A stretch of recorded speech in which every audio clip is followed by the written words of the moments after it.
5 tempat misterius dalam Al-Quran. Bumi ini sangat luas, terdiri dari daratan dan lautan yang membentang tak terkira pastinya. Masih ada di sana tempat-tempat yang masih misterius dan bahkan belum pernah terpecahkan tentang keberadaannya. Di video kali ini kita akan membahas 5 tempat misteri dalam Al-Quran. Namun sebelum itu, jangan lupa sahabat semua, bantu subscribe channel ini.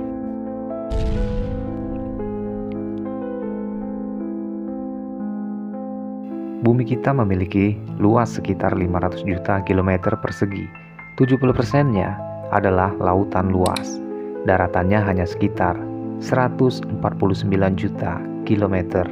Menurut para peneliti, manusia telah 90% menjelajahi daratan, sedangkan lautan hanya sekitar 57,8% saja.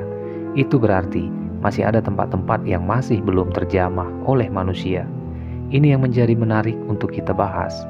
Apakah tempat-tempat yang belum terjamah tersebut merupakan salah satu dari tempat yang misterius? Banyak dari sahabat-sahabat semua yang sudah mengetahui tentang Dajjal di hadis dan Al-Quran. Dan disebutkan bahwasannya Dajjal merupakan salah satu dari 10 tanda datangnya kiamat kubro. Jika Dajjal telah muncul, maka dunia saat itu telah diambang kehancuran besar. Dia dipenjarakan oleh Allah Subhanahu wa Ta'ala di suatu pulau misterius dan juga dijaga oleh seekor hewan yang bisa berbicara yang bernama Al-Jassasah. Ada hadis Nabi Shallallahu Alaihi Wasallam yang mengungkapkan tentang pulau ini. Namun Nabi Shallallahu Alaihi Wasallam tidak merincikan secara jelas lokasi persisnya berada di mana. Hanya saja Rasulullah Shallallahu Alaihi Wasallam menunjukkan arahnya. Dajjal akan keluar dari perkampungan Yahudi, Asbahan. Bersamanya ada 70.000 orang Yahudi. Hadis yang diriwayatkan Anas radhiyallahu anhu. Dajjal akan keluar dari bumi di arah timur yang dinamakan dengan Khurasan. Hadis yang diriwayatkan Abu Bakar Siddiq radhiyallahu anhu. Artinya, secara pastinya bahwasannya tempat munculnya Dajjal adalah dari sebelah timur dan tak jauh dari daerah yang bernama Khurasan. Maka, di manakah sekarang Khurasan itu berada? Kalau sekarang Khurasan itu terletak di negara Iran sebelah timur, sekarang nama Khurasan dijadikan sebuah nama provinsi di sana. Namun, jauh sebelum sejak abad ketiga Masehi. Khurasan itu adalah satu wilayah yang luas, meliputi Iran, Afghanistan, Tajikistan, Turkmenistan, Kazakhstan, dan Uzbekistan. Sedangkan tentang pulau tempat Dajjal dikurung mungkin saja berada tak jauh dari wilayah itu. Dan banyak tersebar kabar bahwa Dajjal dikurung di salah satu pulau di Yaman yang bernama Socotra. Karena pulau ini benar-benar aneh dan punya hewan dan tumbuhan yang tidak ditemukan di tempat lain. Selain di pulau Socotra ini, banyak orang yang mengaitkan tentang pulau Socotra sebagai pulau Dajjal. Namun ada pula yang mengatakan Dajjal di segitiga Bermuda, dan ada beberapa pendapat lain yang menyebutkan tentang di mana pulau Dajjal ini bersemayam sebenarnya. Namun kita di sini tidak bisa membahasnya secara rinci, akan sangat panjang durasi yang akan kita gunakan.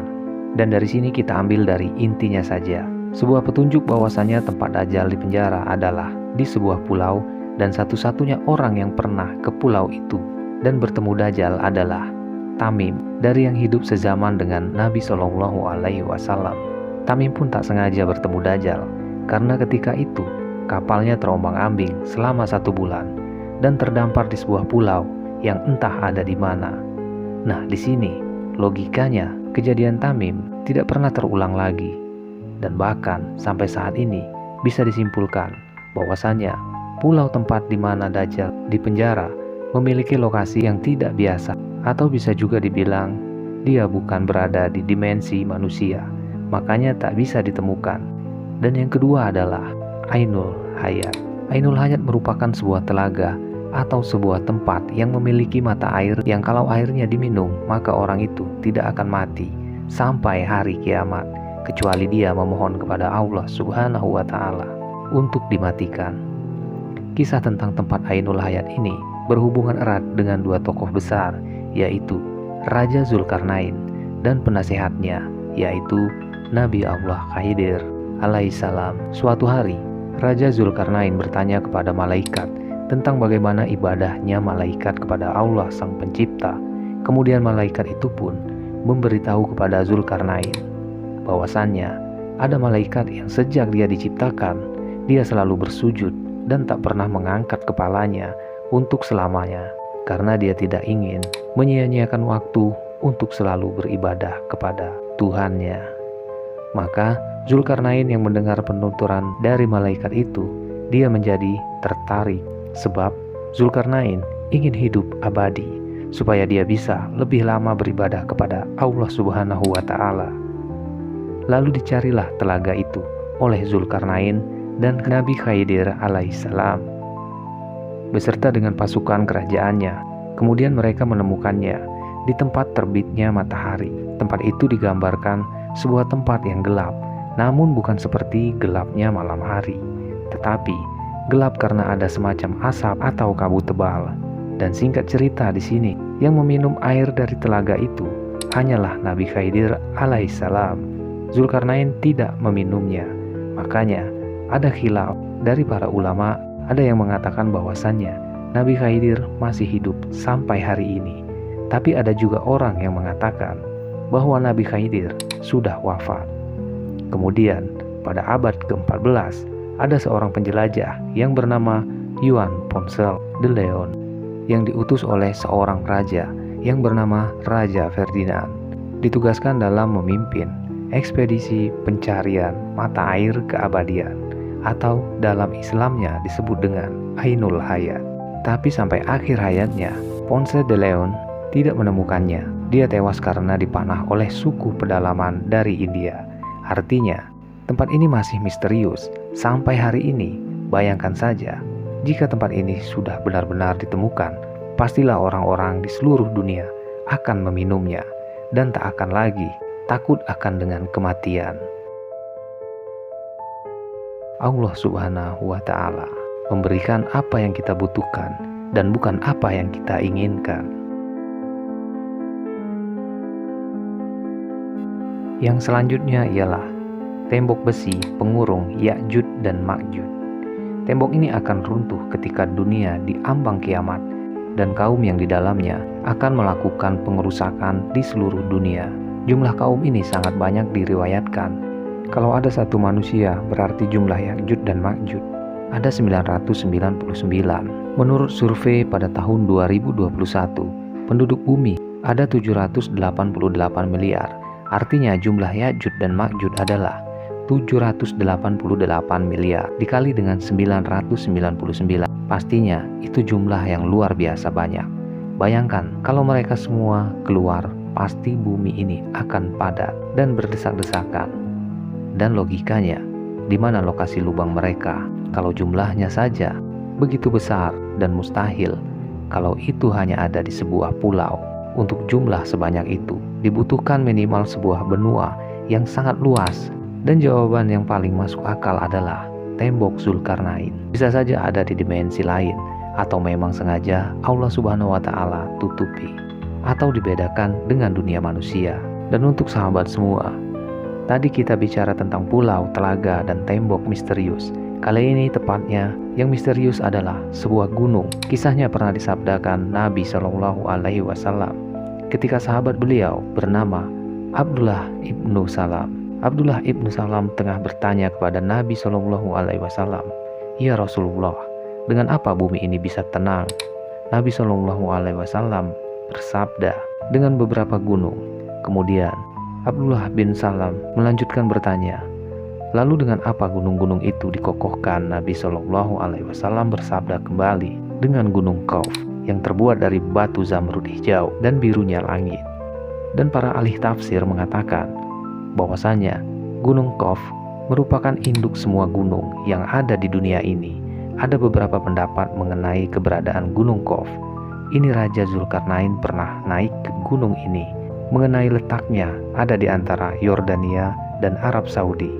Namun ada juga berpendapat lain yang mengatakan letaknya ada di daerah Yaman. Selain itu, ada yang menyebut gunung Qauf berada di suatu daerah sebelum Persia, dekat tembok Yakjud dan Makjud. Gunung Qaf dihuni oleh para Rijalul Ghaib dari wali Allah yang berjumlah 70 orang karena menjauhkan diri dari duniawi. Di sisi lain, ada pula yang mengatakan bahwa di dekat Gunung Gaib ini ada sebuah pulau yang bernama Al-Hadr, yaitu tempat bertemunya arus sungai dan laut. Pulau itu dihuni oleh sosok hamba Allah yang soleh yang dikenal sebagai Nabi Khidir alaihissalam. Mengenai lokasi persisnya ada di mana, sampai saat ini pun masih menjadi misteri yang belum terpecahkan atau tidak akan terpecahkan. Yang kelima ialah istana kerajaan Nabi Sulaiman. Kalau dinilai dari sisi kekayaan, mungkin sultan-sultan dari Indonesia tidak ada apa-apanya jika dibandingkan dengan Raja Sulaiman, yaitu Nabi Sulaiman alaihissalam. Dia adalah sosok orang kaya sebenarnya. Dia berkata, "Ya Tuhanku, ampunilah aku dan anugerahkanlah kepadaku kerajaan yang tidak dimiliki oleh siapapun setelahku. Sungguh, Engkaulah yang Maha Pemberi." Al-Quran Surat Shad ayat ke-35. Dikatakan kepadanya, "Masuklah ke dalam istana." Maka tatkala dia melihat lantai istana itu, dikiranya kolam air yang besar, dan disingkapkannya kedua betisnya. Berkatalah Sulaiman, "Sesungguhnya ia adalah istana licin, terbuat dari kaca." Berkatalah Balqis, "Ya Tuhanku, sesungguhnya aku telah berbuat zalim terhadap diriku, dan aku berserah diri bersama Sulaiman kepada Allah Tuhan semesta alam." Al-Quran Surat An-Nam ayat ke-44. Saking luar biasanya bentuk dari istana ini, sampai-sampai ternukil di dalam Al-Quran, menurut beberapa para ahli sejarah istana megah Sulaiman dibangun oleh manusia dan bangsa jin. Makanya istana dari Nabi Sulaiman ini istimewa, tidak bisa jika dibandingkan dengan bangunan-bangunan model seperti sekarang ini. Istana Nabi Sulaiman disebut dengan Solomon Temple atau kuil Sulaiman. Hal ini sesuai dengan literatur bangsa Yahudi. Istana Nabi Sulaiman alaihissalam sekarang sudah tidak ada, alias sudah runtuh. Yang tersisa hanyalah tembok sebelah barat dari bagian kuil. Bagi orang Yahudi, bangunan ini dinamai Kuil Wailing Wall atau tembok ratapan. Nah, selama pemerintahan Hizkia, perluasan tembok ini dilakukan sampai ke arah barat, yang sekarang kita kenal dengan nama Kota Lama Yerusalem. Pada tahun 2005, seorang arkeolog bernama Ailad Nazar menemukan sisa-sisa peninggalan kerajaan Nabi Sulaiman. Dia menemukan situs pintu gerbang dengan lengkungan setinggi 18 meter yang dinamakan struktur batu melangkah. Maka karena ditemukan benda-benda itu, mereka melakukan penggalian besar-besaran sampai ke Masjidil Aqsa, yang akhirnya memicu kemarahan umat muslim di seluruh dunia karena ditakutkan sebab dari penggalian itu akan merubuhkan Masjidil Aqsa. Lalu 2 tahun kemudian, di tahun 2007, ditemukan kembali reruntuhan bangunan yang mereka yakini sebagai reruntuhan kuil Nabi Sulaiman. Kuil itu berada di sebelah Masjidil Aqsa. Walaupun bangunan kuilnya sudah terlihat hancur, para ahli sejarah yakni kuil Nabi Sulaiman masih bisa diangkat untuk dilihat.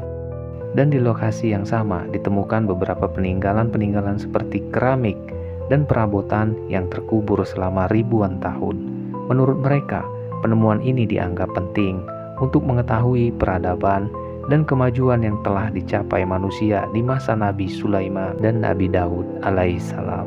Kuil istana Nabi Sulaiman ini merupakan lambang dan simbol kekuatan, serta sebagai bentuk pengakuan atas bangsa Yahudi kepada dunia, sehingga sangat berguna bagi kaum Yahudi. Ya, pada intinya mereka mau mencari kuil Sulaiman dengan cara menghancurkan Masjidil Aqsa, yang merupakan salah satu tempat yang dimuliakan Nabi kita. Wallahu alam bisawab. Jadi itulah kisah tentang 5 tempat misterius dalam Al-Quran yang belum ditemukan. Semoga kisah ini bermanfaat. Lebih dan kurangnya mohon dimaafkan. Dan saya memohon maaf atas kesalahan kata dan kesalahan dalam pengucapan di video ini. Dan saya ucapkan sampai berjumpa kembali di channel Bumi Misteri. bumi yang masih menyimpan berjuta-juta rahasia.